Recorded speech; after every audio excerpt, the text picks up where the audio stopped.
Sometimes we have to ask ourselves, is it a place of my heart that I am coming from? Or is it my ego? Is it the ego? We're not even going to label the ego as mine. We're going to label the ego as the ego, because everybody has a heart and everybody has an ego. However, we have to do things to quiet out the ego, and we have to do things to bring out the heart.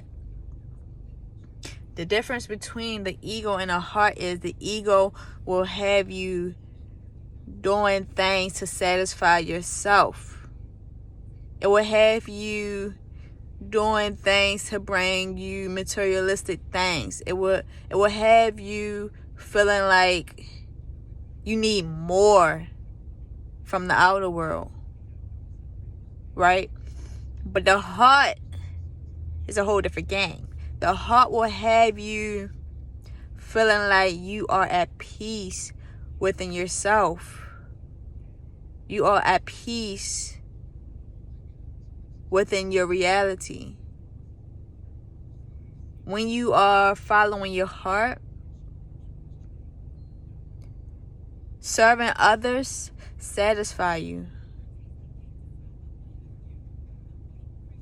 When you are following your heart, you are grateful for the journey.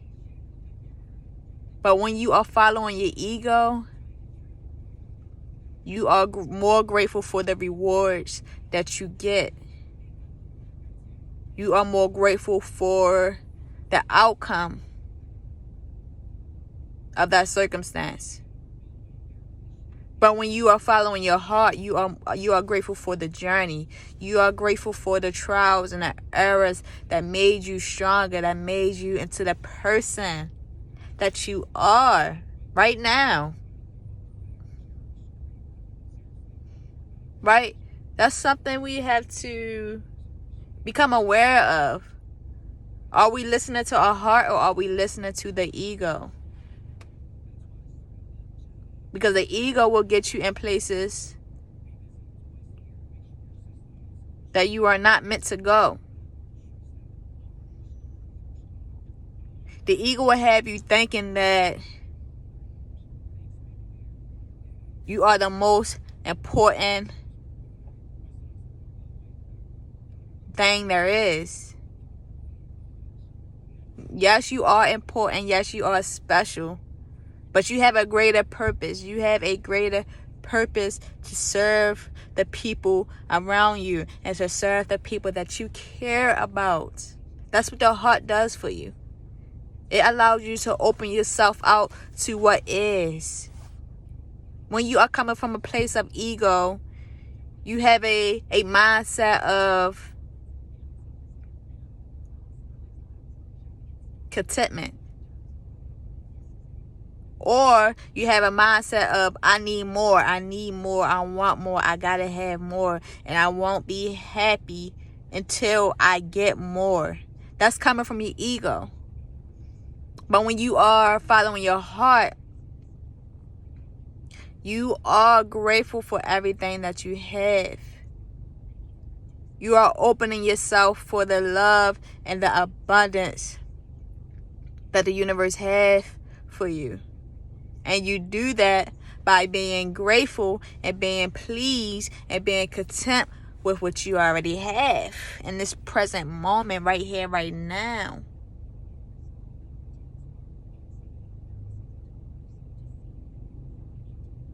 Don't follow your ego, because the ego is a reflection of your outer world.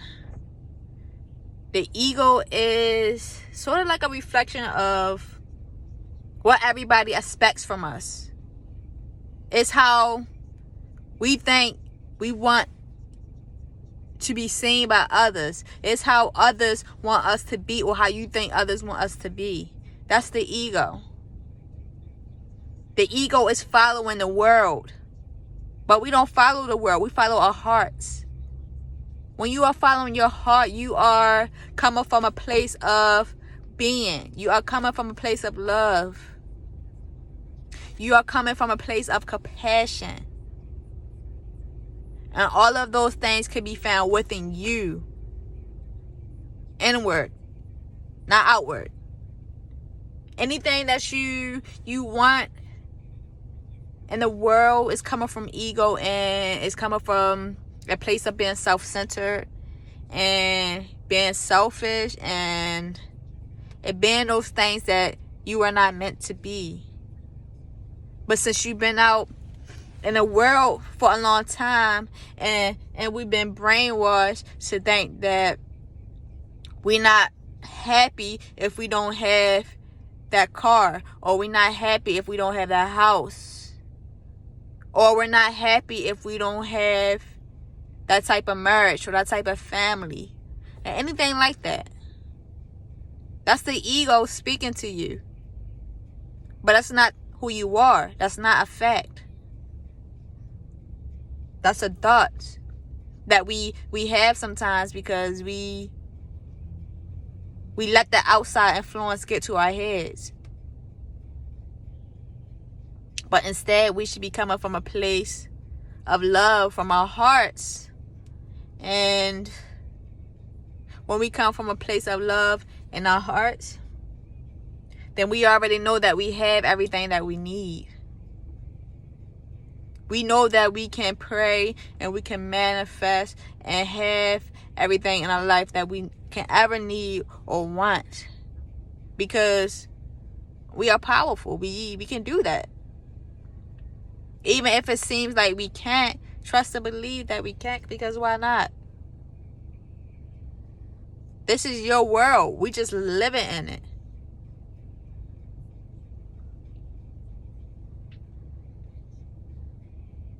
So when you, so I'm just jamming, got some music playing in the background.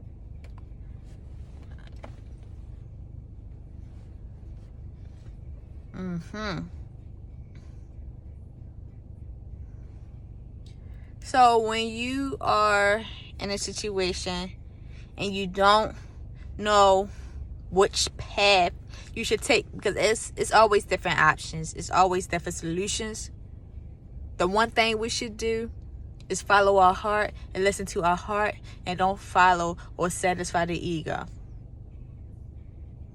Because the ego has to go. The ego has to go somewhere far and never be seen ever again. We never think about it, and it was never there. So that's what we have to do. Follow the heart, not your ego. Follow the heart, not your ego. Follow the hearts. You already know the rest. Not your ego.